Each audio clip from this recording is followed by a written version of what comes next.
faut que tu prophétises encore sur un grand nombre de peuples et de nations et de langues et de rois. Apocalypse 10, verset 11. ASJH 1889 du Cap Haïtien.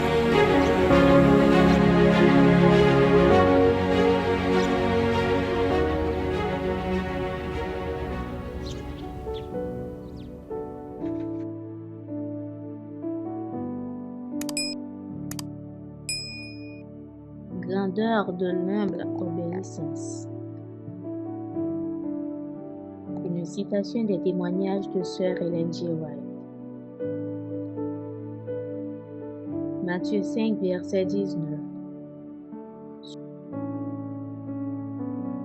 Celui donc qui supprimera l'un de ces plus petits commandements et qui enseignera aux hommes à faire de même sera appelé le plus petit dans le royaume des cieux. Mais celui qui les observera et qui enseignera à les observer, celui-là sera appelé grand dans le royaume des cieux. Il n'y aura aucune place dans le royaume spirituel du Christ pour ceux qui brillent avec tant d'éclat sur notre terre. Tout ce qui est vanté hautement par les hommes et qui les enflamme d'orgueil, classe, rang, situation, fortune, n'est nullement apprécié dans le royaume céleste.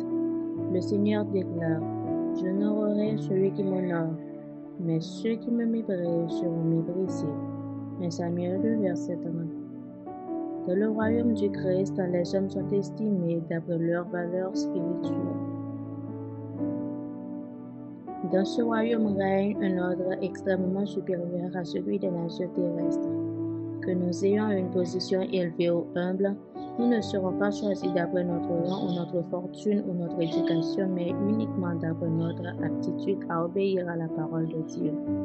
Tous ceux qui, guidés par l'égoïsme et par l'ambition, ont combattu pour obtenir des positions élevées en se rendant importants sans vouloir confesser leurs erreurs ou leurs fautes n'auront aucune place dans le royaume des cieux. Les hommes recevront l'honneur d'être membres de la famille royale d'après la façon dont ils sauront témoigner en faveur de Jésus.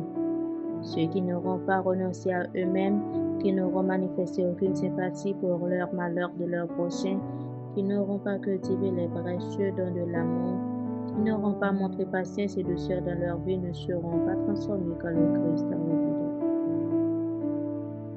Le caractère qui nous est propre maintenant décide de notre future destinée. Si les hommes deviennent membres de la famille royale du Christ, ce sera grâce au ciel qu'ils auront commencé à découvrir sur la terre. Ils emporteront avec eux dans les corps célestes toutes les grâces, toutes les qualités précieuses et saintes acquises ici-bas. Le Seigneur connaît ceux qui sont fidèles et sincères parmi les sujets de son royaume terrestre. Tous ceux qui font ici-bas sa volonté comme elle est faite dans le ciel deviendront membres de la famille céleste du Très-Haut. Puissance de la grâce, page 60, paragraphe 2 à 5.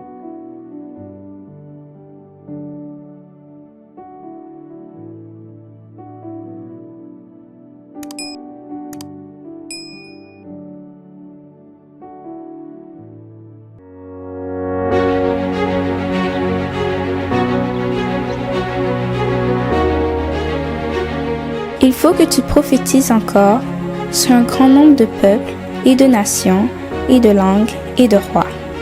Merci d'avoir écouté cette présentation. Si vous souhaitez prendre part à la mission que Jésus-Christ confie à notre Église, contactez-nous via les coordonnées suivantes: ASJH 1889 caphaïtien@gmail.com, pour WhatsApp 509 32 32 41 42.